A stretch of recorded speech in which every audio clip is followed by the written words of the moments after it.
Hello students, आज नया chapter start करेंगे हम लोग इनसाइड आवर अर्थ। क्लास 7 के लिए है। इसमें लोग अर्थ सरफेस के बारे में पढ़ेंगे, पृथ्वी का सतह कैसा है। फिर इंटीरियर ऑफ द अर्थ, पृथ्वी के अंदर की भाग के बारे में पढ़ेंगे हम लोग। लेयर ऑफ द अर्थ, कौन कौन सा लेयर है। The earth a treasure of book, material और मिनरल्स के बारे में पढ़ेंगे। ठीक है, पढ़ते हैं। If you look from the space the planet earth appear to be a large round ball that shines bright and blue. अगर हम स्पेस अंतरिक्ष से पृथ्वी को देखेंगे तो यह एक बड़े राउंड बॉल की तरह दिखती है जो कि ब्राइट और ब्लू चमकती है। We have learn in our previous class how the earth was formed about 4500 million years ago. हमने पिछले क्लास में 6th क्लास में पढ़ा था कि कैसे पृथ्वी बना था लगभग 4500 मिलियन साल पहले। We also know that the sun is a star and a planet revolving around it and had come of it in the distant past। और हमने ये भी पढ़ा था कि सूर्य जो है एक तारा है और यह और प्लेनेट जो है इसके चारों ओर रिवॉल्व करते हैं, चक्कर लगाते हैं एक निश्चित दूरी से। However, the Earth is the only planet where conditions are favorable for sustenance of life। Since its birth, the Earth as well as other planets are undergoing change। और जब से इसका जन्म हुआ तब से प्लेनेट के साथ साथ सन में भी काफ़ी सारे बदलाव हुए।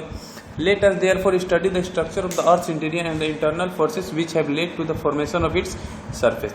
और हम चले पढ़ते हैं इसके सरफेस में आखिर किन किन चीज़ों से ये बना हुआ है और पृथ्वी के इंटीरियर आंतरिक भाग में क्या। अब अर्थ सरफेस देखते हैं। The surface of the earth constitute a great assemblage of physical feature. जो पृथ्वी का सरफेस है उसमें कई सारे फिजिकल फीचर है। Our earth has variety of land form on its surface. आप देखे होंगे पृथ्वी के सतह पे कई प्रकार की भूमि है। कहीं देखिए दिया है दीज आर ह्यूज माउंटेन, कहीं कहीं ऊंचे ऊंचे पहाड़ है, एंड डीप वैली, कहीं कहीं गहरी गहरी खाइया है। वास्ट स्ट्रेच ऑफ प्लेन, कहीं बहुत दूर तक प्लेन फैले हुए मैदानी इलाके हैं। और कहीं पे टेबल लैंड या प्लेट्यू है, कहीं पे पठार है। This variation in term of height and depth varies from high mountain to low land and seabed, and it measures from a baseline called the mean sea level। और ये सारे जो है समुद्र तल से ऊपर है जिसे हम लोग मीन सी लेवल कहते हैं। आप देखते हैं ना समुद्र तल से ऊंचाई कई जगह लिखा रहता है, तो वही है। ठीक है, लर्निंग फैक्ट पढ़ते हैं। The sun and numerous other stars are result of a slowly rotating cloud of gas called nebula.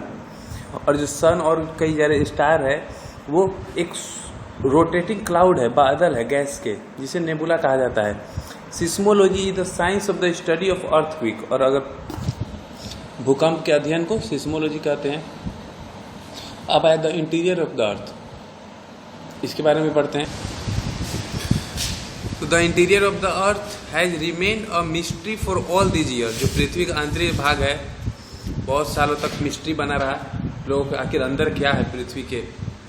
We know little about it because deep down the temperature of the earth is very high. हम लोग कुछ इसके बारे में जानते हैं, जैसे कि जैसे जैसे हम अंदर जाएंगे, डीप जाएंगे, जो टेम्परेचर है अर्थ का वो हाई होते जाता है, बढ़ता जाता है। The intensive heat neither allow us to dig deep nor there is any possibility of living organism deep inside the earth. और जो इसका इंटेंसिव हीट है वो हमें ज़्यादा अंदर जाने की इजाज़त नहीं देता, हम ज़्यादा नहीं ज़मीन को खोद पाते, और अंदर कोई पॉसिबिलिटी, कोई संभावना भी नहीं है कि अंदर कोई जानवर या कोई जीव होगा। Sea at 3 to 8 kilometre below the surface, 3 से 8 किलोमीटर बिलो सरफेस के कोई भी जीव नहीं होगा। However, for extracting gold from mines, we have been able to do it as well as 3.5 kilometre below the earth surface in India in south Africa. और जहाँ सोने की खदानें होती है, सोने के माइंस होते हैं, वहाँ पे 3.5 किलोमीटर से लेकर ज़्यादा तक खोदा गया है, जैसे भारत में, साउथ अफ्रीका में जहाँ सोना निकलता है। Our knowledge of the earth interior is therefore based on indirect observation. जैसे the behaviour of seismic wave, जिसे अर्थक्वेक कहते हैं, उस वेव से हम लोग पता करते हैं अंदर का हाल। और फिर ऑक्यूरेंस ऑफ वोल्केनो, जो वोल्केनो निकलते हैं उससे भी हम लोग इसके बारे में जान सकते हैं। ठीक है, तो आज इतना ही हम लोग करने देते हैं, फिर अब कल करेंगे। Thank you.